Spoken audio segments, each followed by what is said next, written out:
Assalamualaikum warahmatullahi wabarakatuh.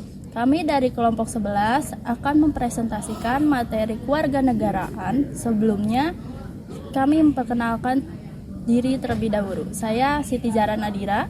Saya Tertia Talia Tipa. Saya Mutiara Febrianti. Rule of law adalah prinsip hukum yang menyatakan bahwa negara harus diperintah oleh hukum dan bukan sekedar keputusan pejabat-pejabat secara individual. Prinsip tersebut biasanya merujuk kepada pengaruh dan wewenang hukum dalam masyarakat, terutama sebagai pengatur perilaku, termasuk perilaku para pejabat pemerintah. Terdapat beberapa isi umum Rule of Law, di antaranya yaitu 1. Ketidaksetaraan akses ke hukum, 2. Korupsi, 3. Pelanggaran hak asasi manusia, 4. Ketidakpastian hukum, 5. Ketidakadilan dalam sistem peradilan, 6. Penyalahgunaan kekuasaan, 7. Kegagalan penegakan hukum, 8. Sistem hukum tidak merdeka, dan yang terakhir kegagalan untuk menegakkan putusan hukum. Isu-isu ini sering menjadi fokus perdebatan dan tindakan reformasi di berbagai negara.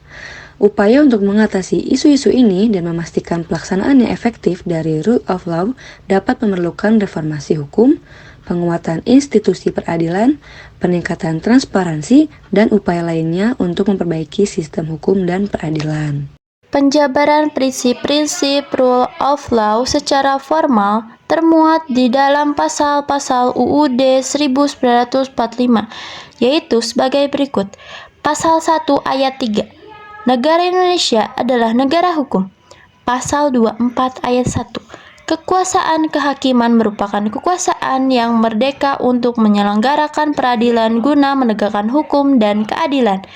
Pasal 27 ayat 1.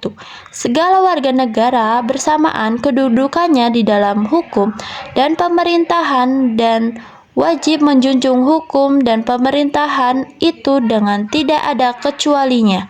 Pasal 28D ayat 1. Bahwa setiap orang berhak atas pengakuan, jaminan, perlindungan, dan kepastian hukum yang adil serta perlakuan yang sama di dalam hukum.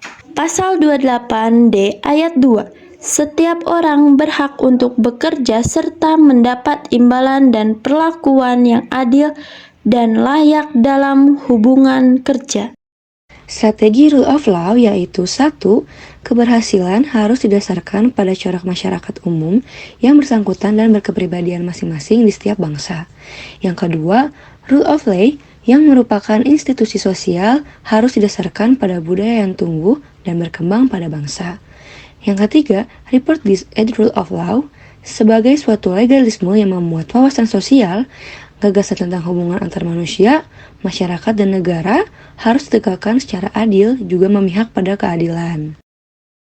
Penegakan hukum adalah proses penegakan hukum yang dilakukan oleh pihak yang berwenang untuk menegakkan keadilan dan ketertiban dalam masyarakat, bertujuan untuk mencegah terjadinya pelanggaran hukum dan memberikan sanksi kepada pelaku pelanggaran hukum.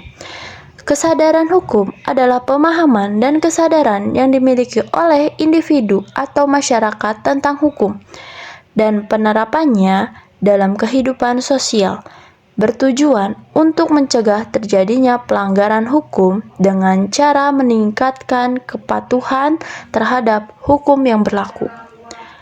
Dalam menjaga kestabilan dan keadilan dalam masyarakat, menegakkan hukum dan kesadaran hukum harus dilakukan secara bersama-sama. Penegakan hukum yang efektif membutuhkan kesadaran hukum yang tinggi dari masyarakat, sedangkan kesadaran hukum yang tinggi akan memudahkan penegakan hukum. Oleh karena itu, penting bagi pemerintahan dan masyarakat untuk membangun kesadaran hukum sejak dini agar masyarakat dapat memahami pentingnya hukum dan perannya dalam kehidupan sehari-hari. Konstitusi dalam bentuk tunggal adalah menetapkan sesuatu secara bersama-sama, dan pengertian konstitusi dalam bentuk jamak adalah segala sesuatu yang telah ditetapkan. Menurut Jim Lee Acididikwi, konstitusi bukan merupakan peraturan yang dibuat oleh pemerintahan, melainkan merupakan peraturan yang dibuat oleh rakyat untuk mengatur pemerintahan dan pemerintahan itu sendiri. Tanpa keberadaan konstitusi, maka sama dengan kekuasaan tanpa kewenangan. Konstitusi adalah hukum dasar, norma dasar, dan sekaligus paling tinggi kedudukannya dalam sistem bernegara. Namun, sebagai hukum, konstitusi itu sendiri tidak selalu bersifat tertulis. Konstitusi dalam pengertian arti sempit adalah konstitusi yang bersifat tertulis atau biasa disebut UUD. Sedangkan konstitusi dalam pengertian arti luar adalah konstitusi yang tidak tertulis. Fungsi konstitusi yaitu mengatur pembatasan kekuasaan dalam negara, antara lain 1. Menentukan dan membatasi kekuasaan pemerintah. Yang kedua, menjamin hak asasi manusia dari fungsi di atas. Konstitusi memiliki tujuan yaitu untuk mengatur jalannya kekuasaan dengan jalan membatasinya melalui aturan untuk menghindari terjadinya kesewenangan yang dilakukan secara penguasa terhadap rakyatnya, serta memberikan arahan kepada penguasa untuk mewujudkan tujuan negara. Nah, tujuannya yaitu 1. Untuk memberikan pembatasan dan pengawasan terhadap kekuasaan politik. 2. Untuk membebaskan kekuasaan dari kontrol mutlak para penguasa, serta menetapkan batas-batas kekuasaan bagi penguasa. Ada setidaknya 3 nilai yang terdapat dalam kajian konstitusi, yaitu 1. Nilai normatif adalah sebuah konstitusi yang resmi diterima oleh suatu bangsa. Bagi suatu negara, konstitusi tidak hanya dapat berlaku dalam arti hukum atau legal, namun konstitusi juga nyata dapat berlaku dalam suatu masyarakat dalam arti berlaku efektif dan dilaksanakan secara konsekuen dan murni. 2. Nilai nominal adalah sebuah konstitusi yang menurut hukum tetap berlaku. Namun, konstitusi tersebut memiliki bentuk yang tidak sempurna. Konstitusi yang tidak sempurna itu dapat disebabkan oleh beberapa pasal tertentu yang tidak berlaku atau tidak seluruh dari pasal yang terdapat dalam Undang-Undang Dasar bisa berlaku bagi seluruh wilayah negara. 3. Nilai semantik adalah sebuah konstitusi yang hanya dapat berlaku bagi kepentingan penguasa saja. Konstitusi bisa menjadi alat bagi pemangku kekuasaan untuk melakukan mobilisasi kekuasaan.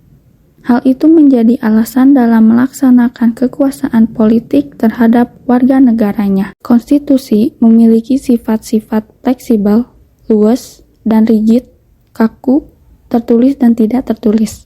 Materi muatan nasional adalah bagian dari kurikulum pendidikan yang dirancang untuk memperkenalkan dan mengajarkan siswa tentang identitas, sejarah, budaya, dan nilai-nilai nasional dari suatu negara.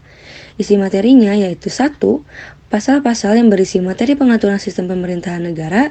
Yang kedua, pasal yang berisi materi hubungan negara dengan warga negara dan penduduknya, serta berisi konsepsi negara di berbagai bidang, yaitu politik, ekonomi, sosial budaya, hankam, dan lain-lain. Materi muatan nasional ini dirancang untuk membantu siswa mengembangkan pemahaman yang lebih baik tentang negara mereka, identitas nasional, serta tanggung jawab dan peran mereka sebagai warga negara. Ini adalah bagian penting dari pendidikan yang berfokus pada pembentukan karakter dan kewarganegaraan yang bertanggung jawab. Sekian presentasi dari kami, maaf bila ada kesalahan. Wassalamualaikum warahmatullahi wabarakatuh.